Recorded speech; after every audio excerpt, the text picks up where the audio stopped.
fulɓe ɓen woni romantique kaɓe wona romantique? seeɗa na ɓuyɗo. An hiɗa woni romantique?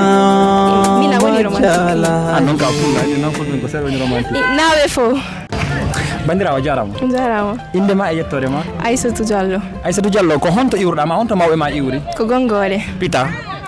A wara e musidɓe men ɓe Pita ɓe Gongore ara kala ko woni ɗon on salminama. Aissatou pulal ngal ɗa nana?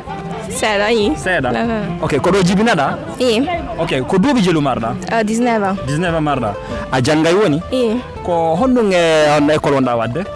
tourisme woni janggude. Tourisme wonɗa janggude? ok Aissatou sa gayni jande ma nden haray a luttay ɗo gollaɗo ka aɗa waɗi projet ji ko waɗoya ka leydi men ka harayɗa waɗi programme fi iwgol Italie ɗo? non ala waɗi programme fi iwgol Italie ɗo. Iwgol Italie ɗo? haray noon meɗen damini janggo ara golanamen ka gouvernement Guinée? non mi sikka ɗum ɗo. ki hol ɗum? mi sikka ala ko projet ji go mi jogiti. ok Aissatou joni awa yahay ka sango ka pular woɗo komi landima fulɓe ɓen ɓe woni romantique kaɓe wona romantique? seeɗa na ɓuyɗo. An hiɗa woni romantique? Mina woni romantique. An non ka pulla inde non fulɓe ko seeɗa woni romantique? Nawe fo. ok joni mi lantoma ɗo lande seeɗa ko rega affaire romanticisme o fulɓe ɓe ɓe innay je t'aime français hono français inna je t'aime kono je t'aime innete pular? langiɗuma. Langiɗuma ok ko honno innirta goɗɗo je te déteste? langañuma. Langañuma ɗa mari gonga ko honno innirta goɗɗo tu me manque?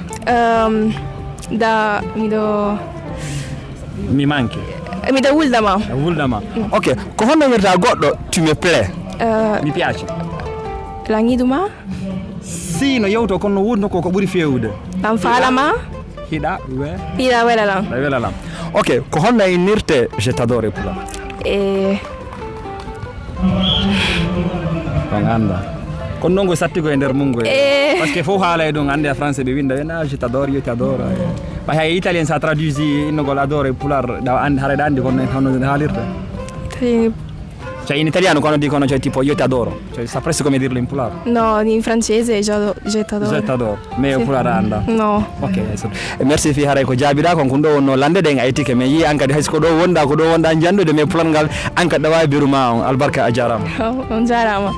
on jarama on fof haray le 3 juillet ɗon habba on fof Brescia fi assistugol artiste ɗiɗo Mois Gaza e Ousmane Paykoum. haray eɗen habbi o.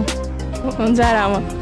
haray albarka mawɗon haray en fottude bandirawo meɗen ɓeydude makko seeɗa ka sengo ka pular ɗo haray no minirta on noon ngari fuutanki haray ha ga kadi hiki ga kadi donc haray en e sayi si Allah jaaɓi.